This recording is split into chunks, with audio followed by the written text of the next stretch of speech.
Stuff's happening, y'all.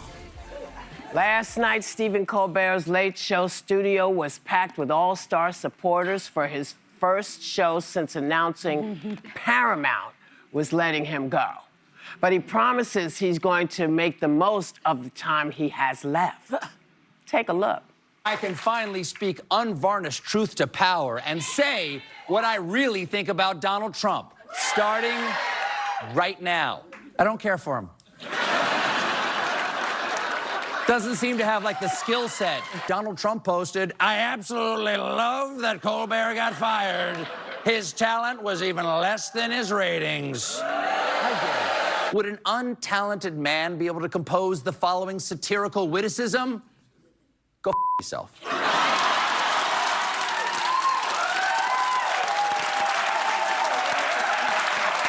Yeah.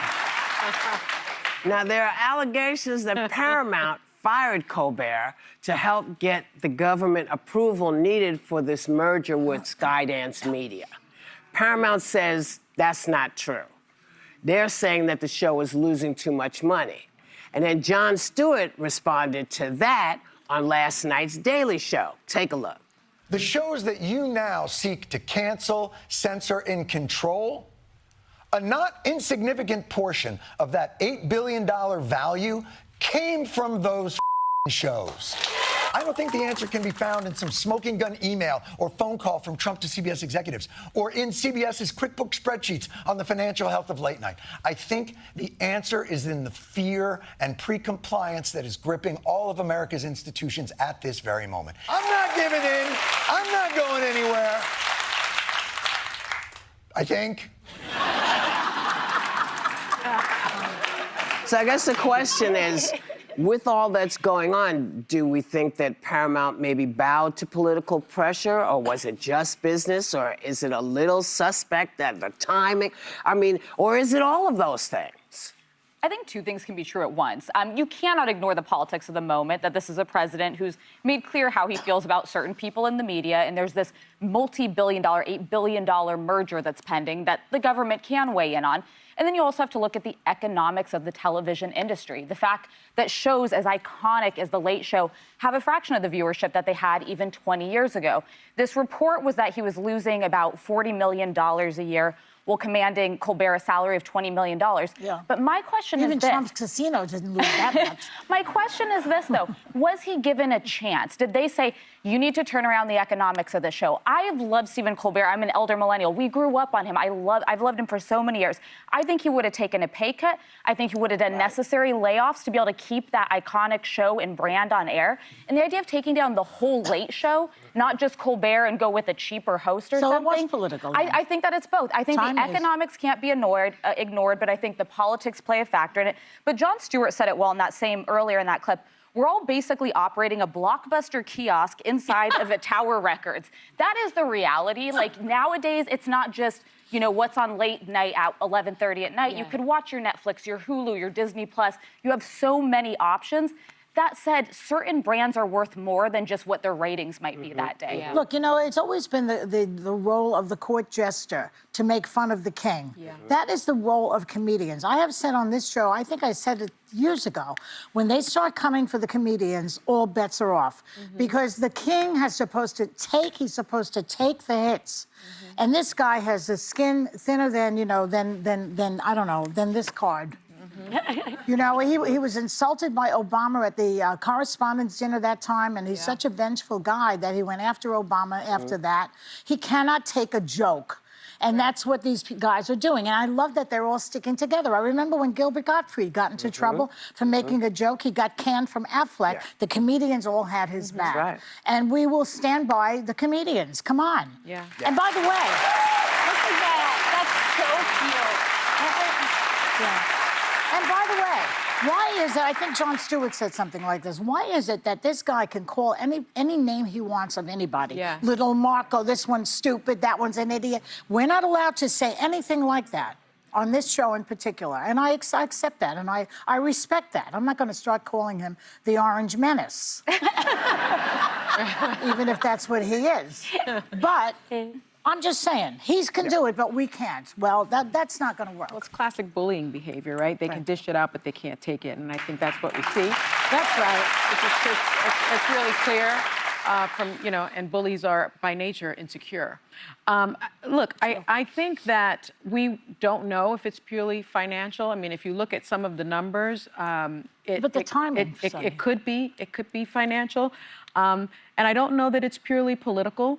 It could be, but my concern is if it is political, then everyone should be concerned. People on the right should be concerned. People on the left should be concerned. Because it's very clear that if it is political, this is the dismantling of our democracy. This is the dismantling of our Constitution, right? And so the First Amendment is the First Amendment for a reason, and that is freedom of the press, freedom of speech, freedom to speak truth to power. If that is taken away, if the comedians are being attacked, then that means our Constitution is being dismantled. That's right. That means the very rubric of our democracy is being dismantled. And I think every single person should be really, really concerned about it. I'm thrilled that Senator Warren, Elizabeth Warren, Senator Bernie Sanders is asking Skydance, is asking for answers whether or not this was political.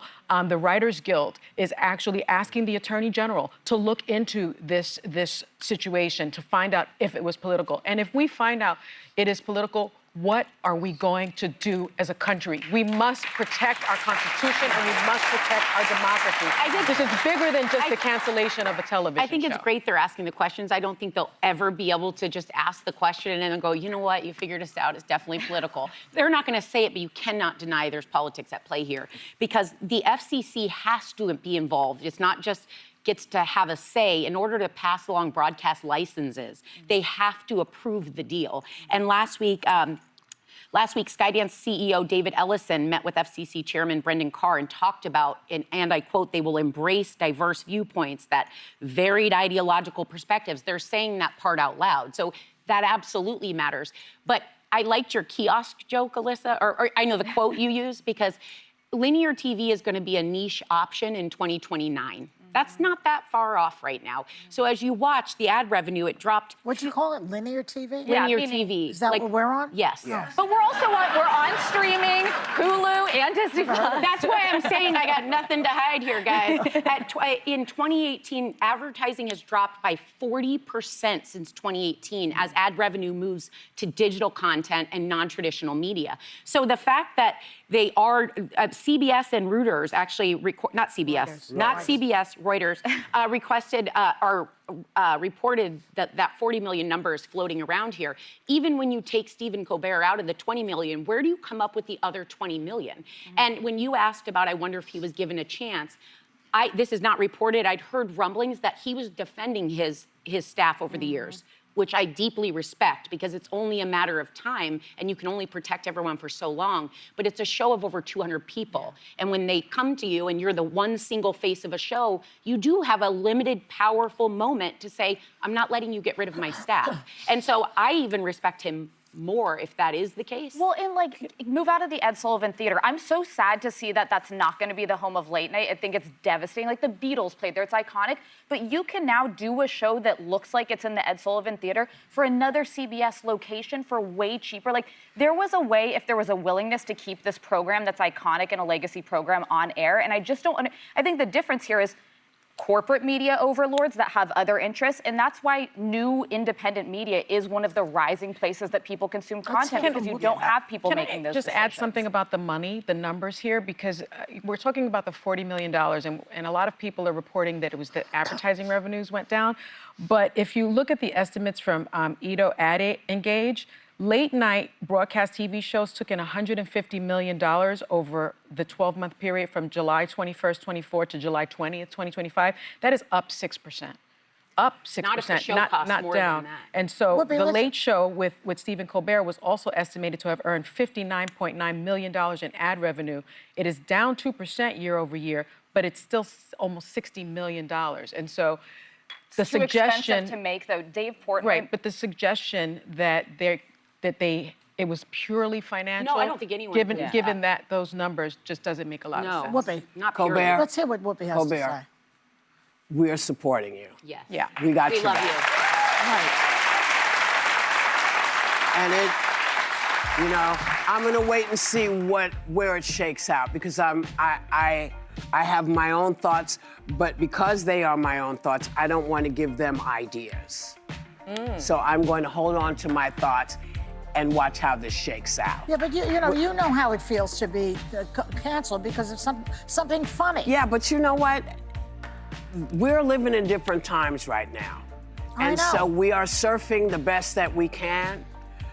I think that people will survive this in ways that we're not anticipating. Oh, totally. Colbert's hope got so. other acts. That- I'm yeah, sure people are not yeah, in calling. but I'm not seeing that the Late Show is gone. I don't feel like it's gone. I have my own thoughts Yeah. about how this is going to shake out. And as I said, I don't want to give the other side the power over what I'm thinking. Will you tell us later? I will. And you will not. You will keep it to yourself. I will. Of course. Okay.